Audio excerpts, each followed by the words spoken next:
November 17, 1966. Two police officers in South Carolina, on a routine patrol, happen upon a strange object that sets itself down on the road. They exit the vehicle to investigate. A strange figure appears in the entranceway of the craft.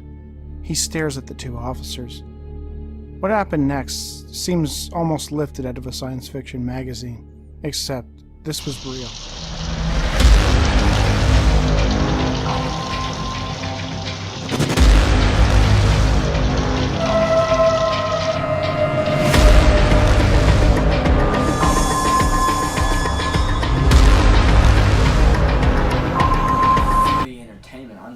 And this is Joseph Bender. And before we get started, I fixed the tripod with this. Yeah.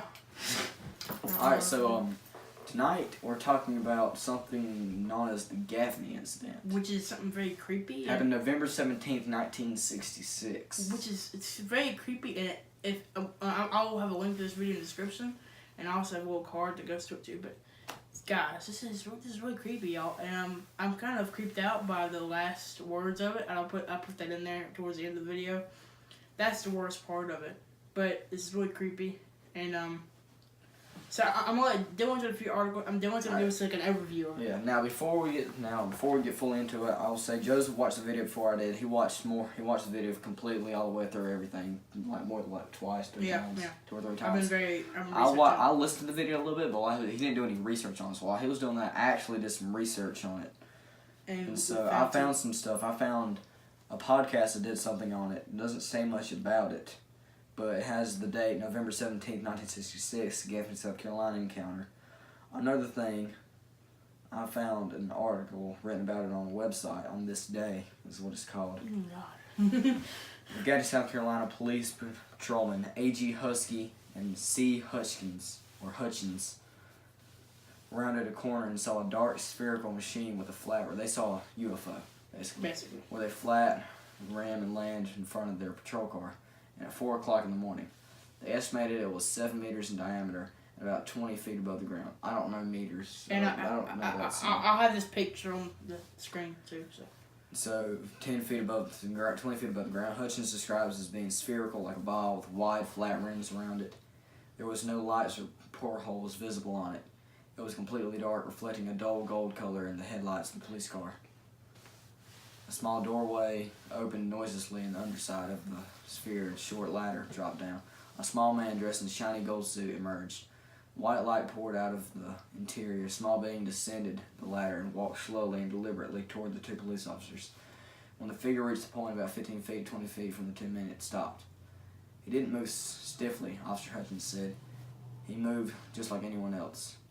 Yada, yada, yada. He didn't have an alien appearance. A humanoid.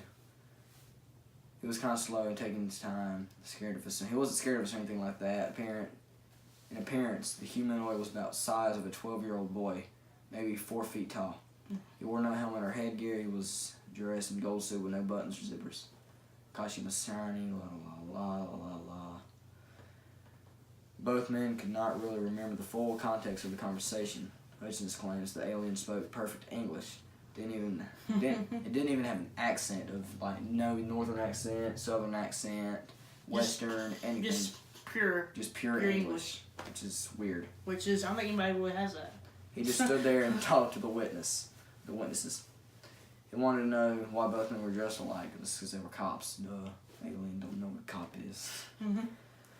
He pronounced each word very carefully. When asked where he was from, he just laughed. The meeting was brief, perhaps only 2 or 3 minutes. Then Hutchins says, and the cruiser announced, "I will return in 2 days."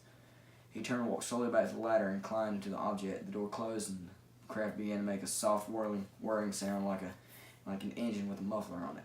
The object rose slowly and vanished to the sky. A local councilman found numerous footprints at the site where the little man had stood. There was no return visit by the alien. Source: David F. Webb and Ted Blocher. Humcat. Catalog of Humanoid Reports, case 1966-57, citing John Rumors A. began to Keel. circulate around the town of Gaffney in South Carolina that 2 police officers had encountered a weird man who stepped out of a strange object. The bizarre incident appeared in a local newspaper, and, months later, it was briefly mentioned in the pages of Fate magazine. This prompted John Keel, Fortean researcher and author of numerous best-selling paranormal-related books, to track down and interview one of the officers involved in the incident. Keel and his associate arrived at the Gaffney police station in November 1967 and asked to speak to the officer. Not surprisingly, Patrolman Charles Hutchins, the officer, was reluctant to speak to Keel at first, as he had heard about how other officers who reported sightings of anomalous objects losing their jobs or being labeled a lunatic. Hutchins recalled the terrible fate of Dale Spar, an Ohio police officer who lost his job and suffered public shaming and other forms of unpleasantness after coming forward with his story of giving chase to a fast-moving UFO in April 1966. Okay, the John A. Keel. Hang on. The John A. Keel dude is from a magazine called Fate magazine, which actually does Fate magazine, which does stuff about aliens and weird things like conspiracy stuff like that. It's a big magazine. I don't know if it's still a big magazine nowadays. Back in the day, it was starting like 40s, I believe it said. Yeah. And so they actually did a story on it in Gaffney, South Carolina, our little small town. So I don't believe this was made up either. If it happened in Me either. No. Gaffney, no. Normally you hear about made up stuff in big cities and stuff like that. This is Right, just yeah. from Gaffney. This is something. But first off, I don't want to say how not terrifying, but how bizarre it is that he said he'll be back in 2 days and he never returned. And the cops went back there every single day. They went every there for night 2 weeks for 2 weeks straight. And same time. Same time every time. All they never returned. said in the video, all they saw was a glowing ball that Guys, zoomed across the sky. The creepy part about this is this man hadn't returned. And we didn't know what 2 days. Yeah, wherever he's from, 2 days could be a lot longer two days, than our 2 days. 2 days could be my whole lifetime, which it just about is. Well, yeah, because it was 1967. 1966. So, that's 60 years. Right? Yeah. I'm not good at math. Like 60 or 70 years. 60. Yeah, that, guys. You know how petrifying that is to know that could happen tonight? So it's just good because we don't know. We don't know. I mean, maybe honestly, maybe he did return. Maybe no one was looking. Maybe just after a few months, everybody gave up on it. You know, he could have returned. He could have returned 20 years after that when nobody no one remembered of it. Because this story is starting to reappear now. A few years ago. Because the man. Hang on, keep talking. Yeah, but the scary part is if he hasn't come back, guys, that means he can come back anytime now, or after our lives are over.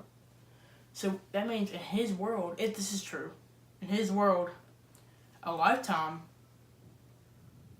I mean, 2 days could be a lifetime. 2 days could be 1,000 years. We don't know the time span of 2 days in his world, you know, which is the creepy part of it. Second, though, I have a few theories about this that I'll probably get if someone professional sees this, and I don't know, that's what I'm gonna worry about. Because guys, this case, if it's true, this is a big case. Now, granted, there's a few articles about it, but it's on YouTube. I don't know if this is true. It was in Gaffney Ledger, but I'm not a member of Gaffney Ledger, so I cannot get into the archives to look it up. But my mom is actually. So we might do that someday. We'll get that one day. But the creepy part of it is, this is big. This is either this is just made up. I don't believe it's made up. Me and Judge have both established that we believe this is. But guys, Gaffney has tried to cover this up. Is big. Yeah, that's what I'm saying. I believe. Because I live in Gaffney, and I'll probably get killed for saying this. Nah, real, but I really did think that, because that was 60 years ago. Who cares about that anymore? If this video wasn't around, no one would know. And so it's kind of, I don't know what to say, but it's kind of like a cover up. Not a cover up, but so the city, you know, a few years ago it was a big deal. Local media came to it, but then that joke never happened.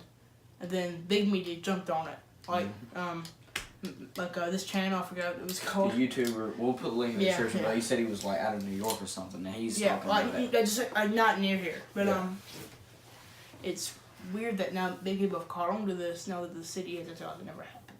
Alright, what was you gonna say?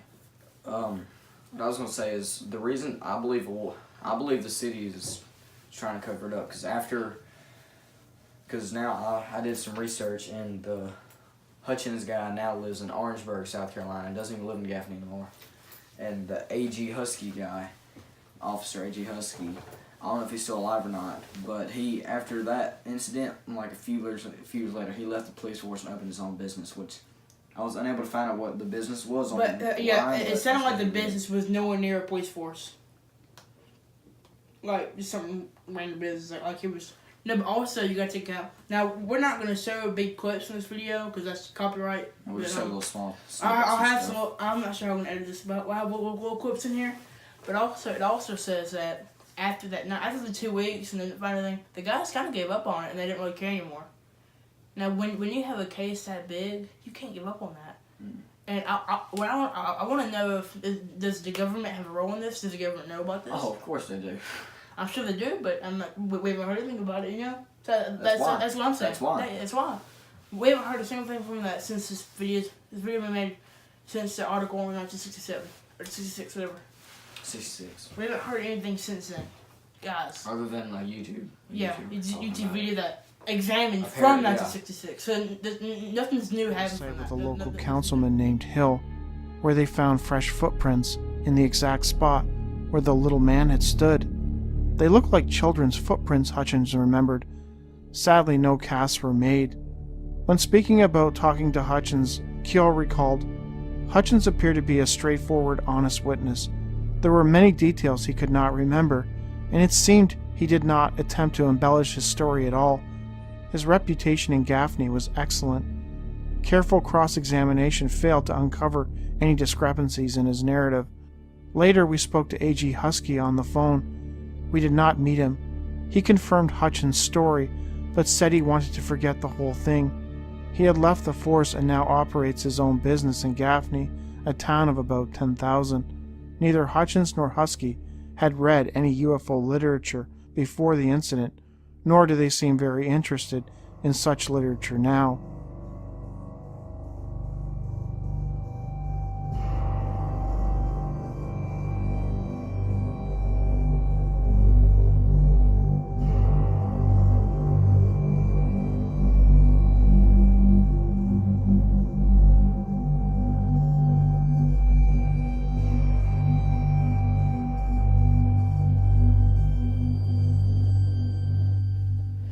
So, what else? So, yeah, okay, so talk about the video stuff. You watched more than I do. What all did he talk about? So basically, he talked about was, okay, so this is just, if you're not from Gaffney, which half of our subs are, half subs aren't, some of people are, but Gaffney is the smallest one in town. There's like 12,000 people in it now. Mm-hmm. And when something big happens like that, you can't avoid it. And the officers don't even remember what the guy said. This could be the highlight of your career, and the guy doesn't remember what he said. Well, like he said, he didn't remember the whole conversation. If I was in that situation, I believe I'd remember it either. I'd be so mesmerized by what's going on. I would not think about That's what what everyone was saying. saying. I wonder if they only mesmerized him. See, the weird thing about this is that, guys, that it's just how weird it is that there's a lot of questions that we don't know about.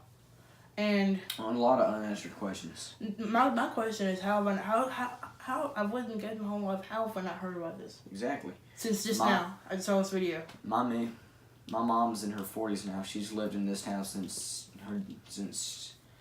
junior high or middle school. So that means my mammy was they were in this town around in the like 70s, 80s, and they didn't hear about it. They don't know nothing about this. So somebody covered this up and got big time. Yeah. Because you never hear anybody talk about this.